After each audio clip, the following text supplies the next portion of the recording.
messaged you the other day. You spent, I think, 6 million in the past year, and they made 22 million profit over the past 22 year, million. which is like insane.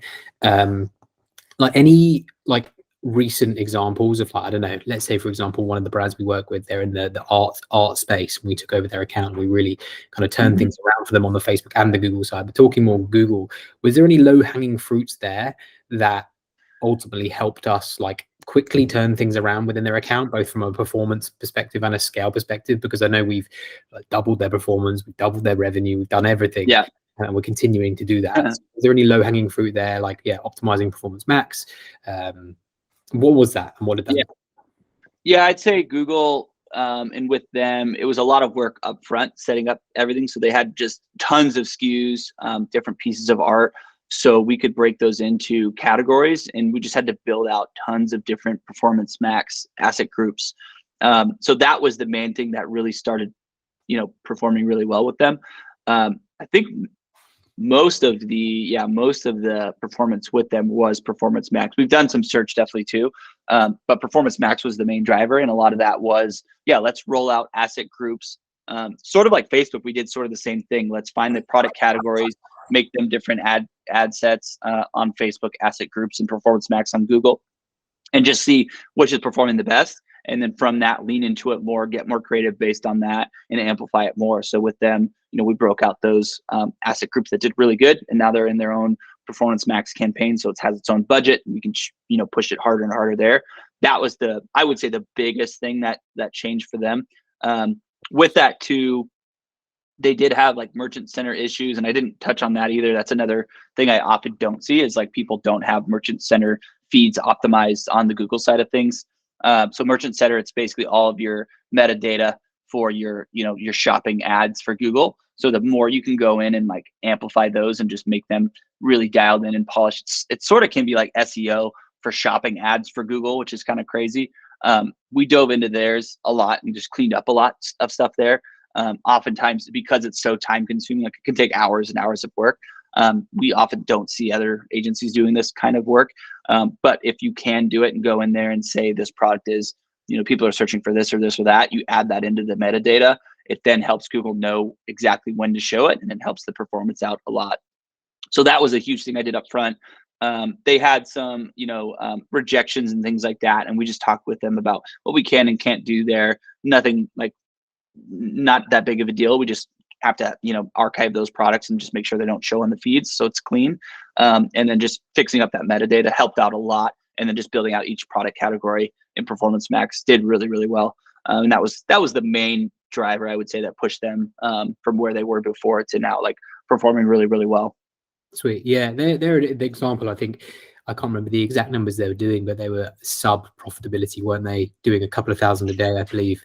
And now they're doing $20,000 days and way above profitability. We're continuing to like scale them pretty hard. And I know conversion rate was a difficulty for them. AOV has always been okay because their product price point is high, but we've kind of continuously been working on that conversion rate, which has helped kind of turn things around for them, and the optimization that you've made. But also over on Facebook too, we've been able to kind of really dial in the numbers there, increase performance. Creative strategy has been a big part of their success too.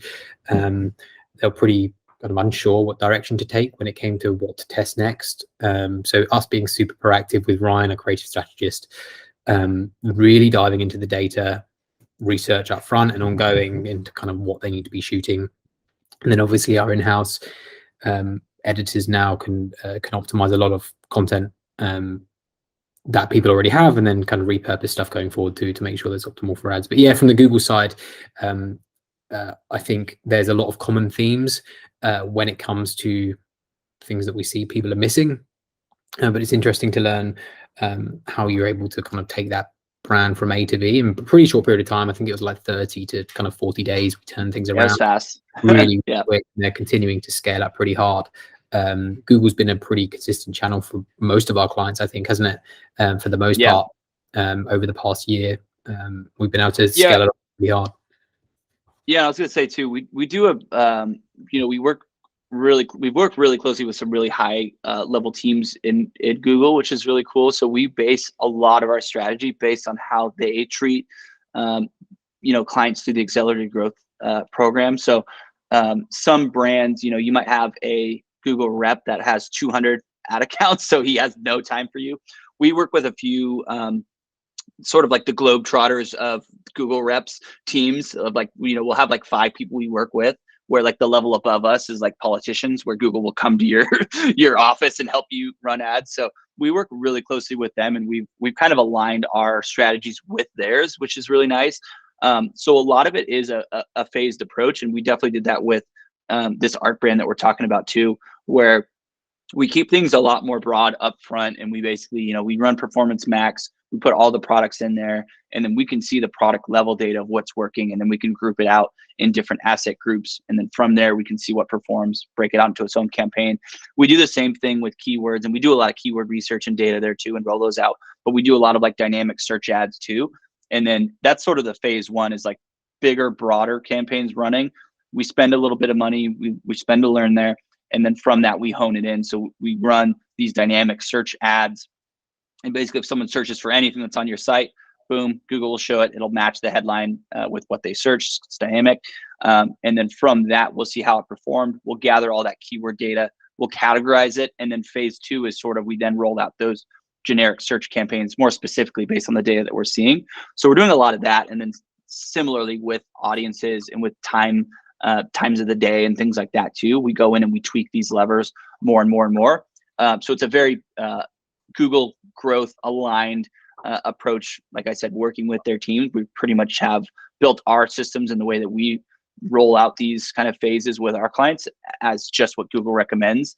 So it's really nice because when we work with reps, we're very much in sync and in line, and it's like, yeah, we're here, we're at this first phase, we're going to this phase now. And it's nice because we're not guessing as much. With the research that we do up front, it definitely helps too, because we, you know, obviously integrate all of that with all of this up front, and we kind of know the general direction we want to take it. But with this more broad approach starting, we're then just letting Google show us, and just the data show us what's working, what's not. And then from that, we build it out more and more and get more granular with it, and then amplify it from there, which helps a lot. And that's another thing I would say you don't see as many other agencies do. We're